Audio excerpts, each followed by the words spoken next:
thank you all for attending the World Food Summit this year in Copenhagen. It is indeed an honor and a pleasure for Denmark to host this great event.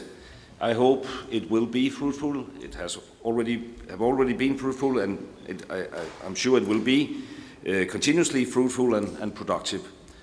Almost 2 years ago, I attended another international summit. On the 25th of September 2015, I had the privilege to co-chair the Sustainable Development Summit in New York. And it was a day which will go down in history.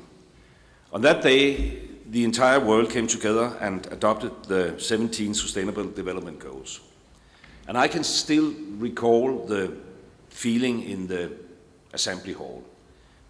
People were thrilled, and there was this feeling of unity. And I remember it very well because that is a pretty rare feeling as a politician. And I recall the feeling of passing the finish line, so to speak.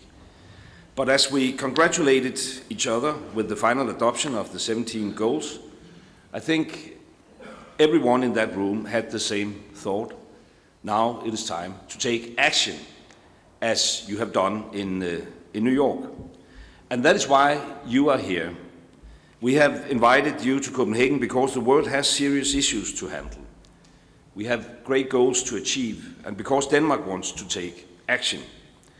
We might be a small country, Denmark, but we consider ourselves to be a superpower when it comes to food production. And superpowers have great responsibilities. And I say this loud. It's a kind of demand to other superpowers in other areas. But we are a superpower. Almost 1 billion people around the world suffers from undernourishment. Almost 1 billion people go hungry. At the same time, 2 billion adults are overweight, and 1/3 of all the food we produce worldwide is wasted. And these facts are not only a major paradox, not only a moral problem, it is also in danger of dividing the world even further. A division not only of countries or regions, but also of people within many countries or within many cities, as you just explained. Between the healthy and unhealthy, the satisfied and miserable, between the fortunate and less fortunate children.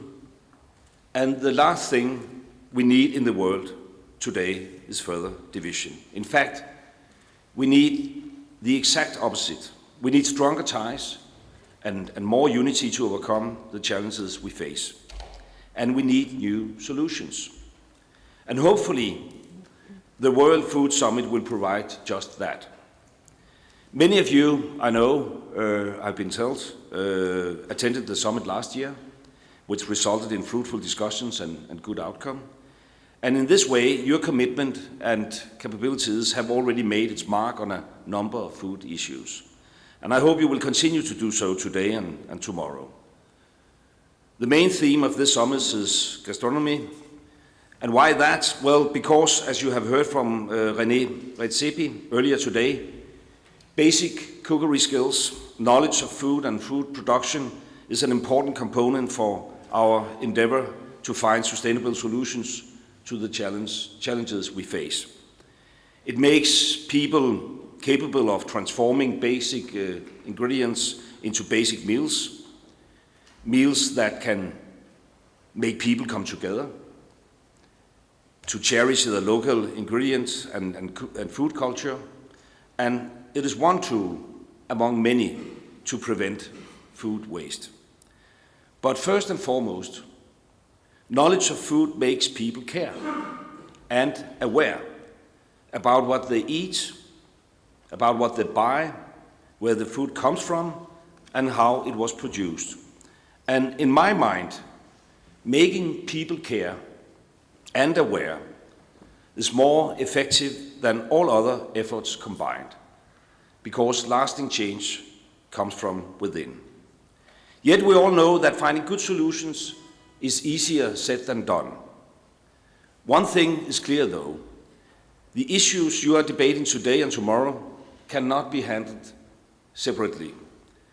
Growth, education, health, energy, climate change and food are all part of the same fundamental agenda to bring better lives to more people.